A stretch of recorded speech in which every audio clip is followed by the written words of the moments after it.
Hello, in this video I'll explain the free command for Matt in Kingdom Come Deliverance 2.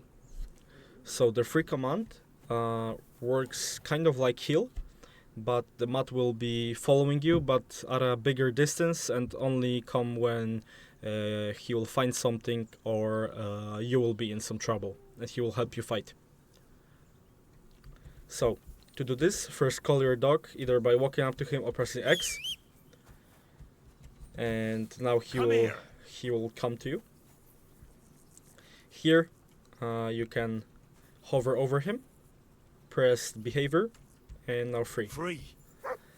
Now he will stay at a distance but will be following you if you go too far, and come to you whenever you engage in a fight, and he will help you to slay your enemies. So that's it for this video. If you considered it helpful, leave a like, subscribe, and maybe leave a comment. Thanks for watching.